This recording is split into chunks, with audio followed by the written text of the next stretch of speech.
essays, videos, and artwork are going to, from all the years that we've had the scholarship, are going to be on display on the screen in the back, the screen over there, and there's a table with all the essays for you to enjoy.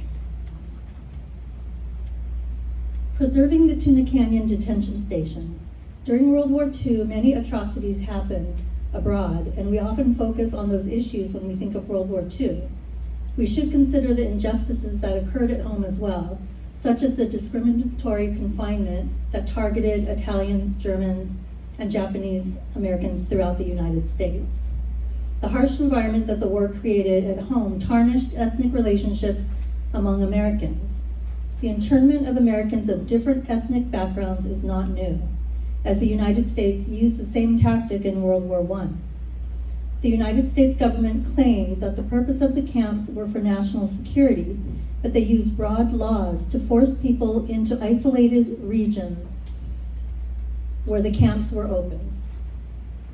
Due to the Pearl Harbor attack and past aggression by the Axis powers, American people already harbored resentment towards Japanese, German, and Italian Americans. This resentment made most Americans turn a blind eye to the treatment of those in internment camps. Considering the history of the Tuna Canyon Detention Station, it should be protected as it is important to remember its historical significance. According to the Densho Encyclopedia, the Tuna Canyon Detention Station has evolved from a boys' probation center to a golf course, and now a developer is trying to build homes on this land. It would be better if the city of Los Angeles stepped in to build a historical museum here instead. Free educational tours could be offered here so that people of all backgrounds learn about the history of the Tuna Canyon Detention Station. This action will keep the stories of those who were in these camps alive. Furthermore, my role in ensuring that the internment camps do not occur again is by being a public advocate for people of all backgrounds in times of increased political tensions and war.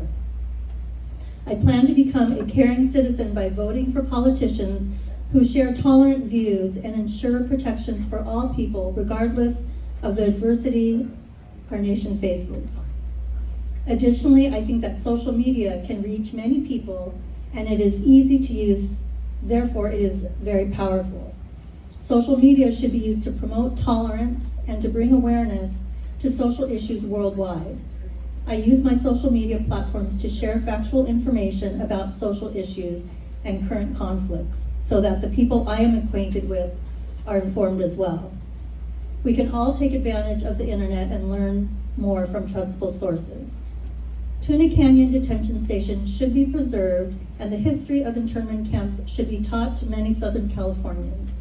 In order for such horrific events to not occur again, we must look out for one another, regardless of ethnic backgrounds, use social media to bring attention to social injustices, and most importantly, vote for people who serve tolerant people's interests. We must ensure that people are well informed about the internment camps so that history will not repeat itself.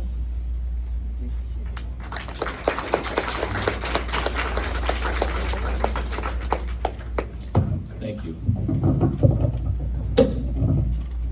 All right. 2024 essay, first place, was Jimena Castaneda from Richard A. Vladovic Harbor Teacher Prep Academy. This person was 11th grade, and we will have Claudia Cullings read this for us.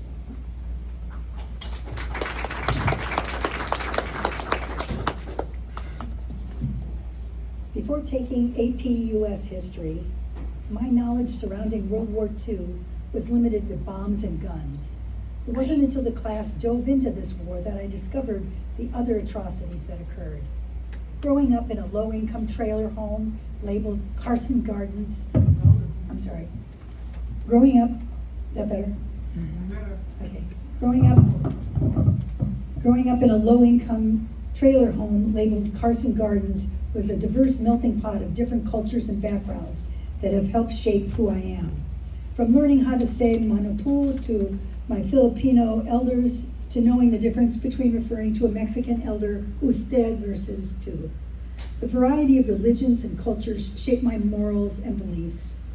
Tuna Canyon Detention Station is one that my AP US history teacher was familiar with. I searched Tuna Canyon and went on a deep Google search. The quickness that the Department of Justice had in opening this detention center less than 2 weeks after Pearl Harbor shocked me. The number of detainees revealed to me how careless these innocent individuals were being treated. Over a century before World War II, the Fifth Amendment was passed declaring that no one should be deprived of life, liberty, or pursuit of happiness without due process of law. No one at this detention center was given that opportunity. The first step I take to ensure that no other violations would take place is to discover the root of why people allowed this to happen in the first place. To deal with the problem, one must comprehend what led to it to be able to formulate a solution. Once having found the root of the problem, the second step would be to raise awareness.